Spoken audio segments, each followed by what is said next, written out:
Today we are canceling the apocalypse!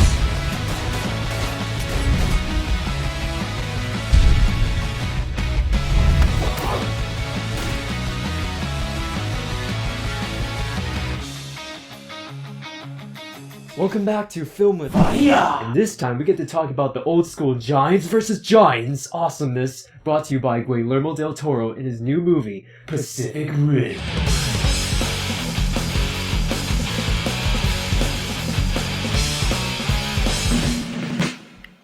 Ah yes, after a long line of crappy movies featuring giant robots and monsters, Transformers, we are granted this fine piece of old school action-packed awesomeness. This is a movie for the boys, and by boys I mean the kind of men and children that can enjoy the imaginatively brutal scale of giant robots and monsters beating the crap out of each other. Some people complain it's basically Transformers with monsters, and it's true that we've seen a lot of big budget CG animations in the past few years, but what makes this movie stand out so much more than Michael Bay's robot movies is the overall direction. Del Toro is known for his visual imagination in crafting some of the finest comic book style action films, while Michael Bay is known for giant random explosions and shitty screenwriters. The first time I took Michael in there, he was like a kid at Christmas. He was like, can I have that? Can I have that? Can I burn that? Can I blow that up? You know? It doesn't matter if they both have robots, they're totally different. Pacific Rim's got this more intense, mature feeling with its visual atmosphere. A lot of the movie takes place in the dark, and a lot of the fighting, despite how big everything is pretty contained.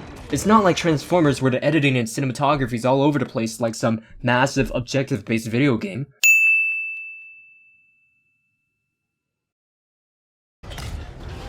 The action is totally kick-ass. It's fierce, it's brutal, and it's downright artistically and emotionally brilliant. Del Toro said he wanted to dedicate this movie to not only the old Japanese monster classics, but also to the kids within ourselves. And that, sir, deserves a lot of respect. Okay, we already know that the plot's not the most interesting thing in the world. It's pretty generic and arguably cliche, but I was still quite surprised. Sure, it's not the most creative thing in the world, but for once in a long time in the history of Hollywood monster movies, the writers stay completely consistent with their setting and character development. Right away in the first 15 minutes, a narrator establishes the history and background of our story, how the monsters came in, how we got big robots, why there are 2 pilots per machine, and moral theme. Why society has chosen to set aside their differences and work together for the sake of humanity. Done. All done in 15 minutes. But there's also this form of linear storytelling that illustrates the problems with our protagonists and why some are eager and some are hesitant to fight, followed up by a clash between egos and desires. So already Pacific Rim stands pretty tall for an action movie because of a plot that's coherent, not because it's creative, but because it makes sense. Casting's usually not a problem for highly respected directors, and in this movie, it's pretty much your classic set of characters played by actors who understand what it means to be classic. For example, Charlie Hunnam's character was solid. It's the type of protagonist you can appreciate. Rinko, the actress who played Mako Mori, is commonly heard in a lot of anime movies, and she's also got some cool sword fighting skills, so I guess it was right to cast her for this character. Even though it's a bit super stereotypical for an Asian girl, but anyway, I think the most badass performance in this movie was by Idris Elba, and excuse me if I'm pronouncing that wrong. Really hope he gets more leads in the future. This guy is Epic. 1, don't you ever touch me again. 2, don't you ever touch me again. You are. Don't you ever touch me again. You're right. Don't you ever touch me again. You're not. Don't you ever touch me again.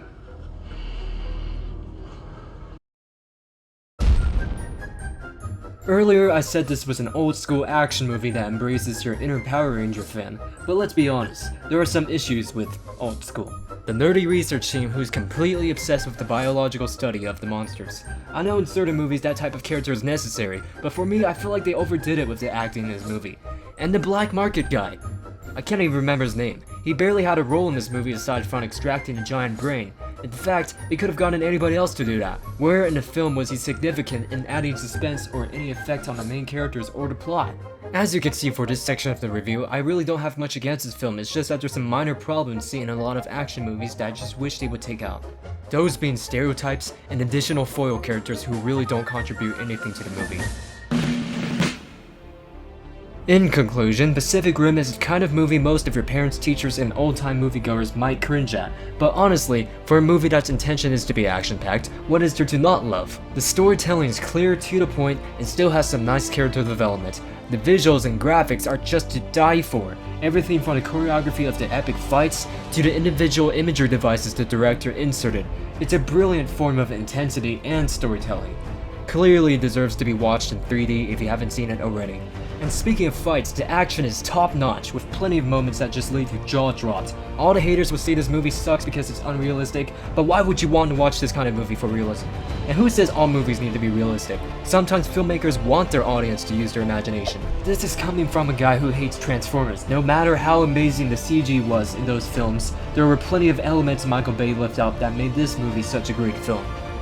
So if you're a fan of old school action cinema and you don't give a f about realism, this is for you.